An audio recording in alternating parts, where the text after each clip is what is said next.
रामपुर के जंगल में टुनटुनी चिड़िया अपने पति कालू कौवे के साथ रहती थी। उसकी एक बेटी थी जिसका नाम उसने पिंकी रखा था। कालू कौवा जंगल से लकड़ी काटता और घोड़ा गाड़ी में लेकर उसे शहर बेचने जाता था। एक दिन कालू कौवा अपने घर में आराम कर रहा था, तभी उसे एक सूचना सुनाई देती है। सुनो सुनो जंगल के पक्षियों सुनो, इस जंगल के मुखिया ने ये आदेश दिया है कि आज के बाद से इस जंगल में कोई भी पेड़ नहीं काटेगा। इस जंगल को पर्यटन स्थल बनाया जाएगा और जो कोई भी मुखिया के आदेश को नहीं मानेगा उसे कठोर दंड दिया जाएगा। सुनो सुनो। इस सूचना को सुनते ही कालू कौवे के होश उड़ जाते हैं। सारे पक्षी अपने अपने घोंसले से बाहर निकलते हैं। अरे बंटी भैया, ये पर्यटन क्या होता है? तुम्हें नहीं पता? पर्यटन का मतलब होता है घूमने फिरने की जगह। अब दूर दूर से पक्षी इस जंगल में घूमने आएंगे। ये तो बहुत अच्छी बात है बंटी। अब हमारे जंगल को बहुत फायदा होगा। यहाँ के पक्षियों की आमदनी बढ़ जाएगी।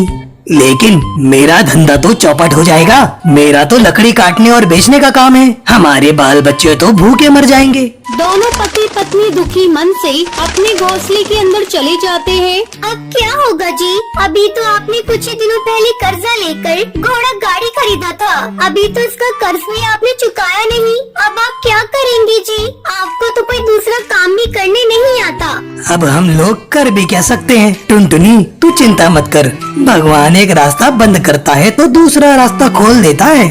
इस तरह कई दिन गुजर जाते हैं। अब कालू कौवे के पास कोई काम नहीं था। उसने अपना घोड़ा गाड़ी अपने घर के पास ही खड़ा कर दिया था। एक दिन शहर के कुछ पक्षी उस जंगल में घूमने के लिए आते हैं। अरे वाह, ये जंगल कितना सुंदर है। आज तक हम लोगों को इसके बारे में पता ही नहीं था। यहाँ का दृश्य देखकर तो आनंद आ गया। लेकिन यहाँ एक ही कमी है, यहाँ घूमने फिरने के लिए कोई गाड़ियों की व्यवस्था नहीं है। उन टूरिस्ट की ये सारी बातें टुनटुनी चिड़िया अपने घर के बाहर खड़ी होकर सुन रही थी। वो जल्दी जल्दी कालू के पास जाती है। सुनते हो जी, हमारे जंगल में बाहर के जो पक्षी घूमने के लिए आ रहे हैं, उन्हें गाड़ी की सुविधा नहीं मिल रही है। इसके लिए वो पक्षी बहुत परेशान हो रहे हैं। क्या आप उनके लिए कोई व्यवस्था कर सकते हैं? मैं क्या कर सकता हूँ टुनटुनी? अपने पास तो एक ही घोड़ा गाड़ी था, वो भी आजकल पड़ा है। आप ऐसा क्यों नहीं करते? अपने घोड़ा गाड़ी की मरम्मत करवा लीजिए और फिर पक्षियों को उसी से पूरे जंगल में घुमाइए।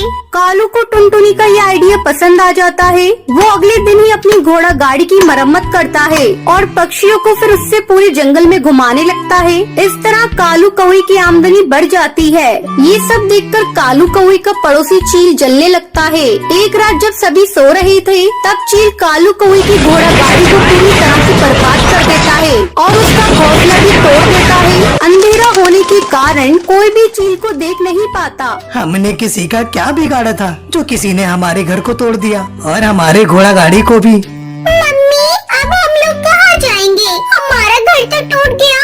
तू रो मत बेटा, सवेरा होने पर हम कोई न कोई इंतजाम करेंगे। तब तक हम लोग इस घोड़ा गाड़ी के नीचे रात गुजार लेते हैं। पूरी रात वो लोग उस गाड़ी के नीचे गुजारते हैं। वो कालू जी, ठाकुर साहब ने इस जंगल में पेड़ काटने पे अब तो रोक लगा दी है। हम अपना दूसरा घर भी नहीं बना सकते। क्यों ना हम लोग मिट्टी का अपना घर बनाकर उसी में अपना गुजारा करें। मैं नदी किनारे जाकर गीली मिट्टी का इंतजाम करता हूँ। इतना कहकर कालू कौवा मिट्टी लेने चला जाता है। फिर टुनटुनी चिड़िया एक सुंदर सा मिट्टी का अपना घर बनाकर अपने पूरे परिवार के साथ खुशी खुशी रहने लगती है।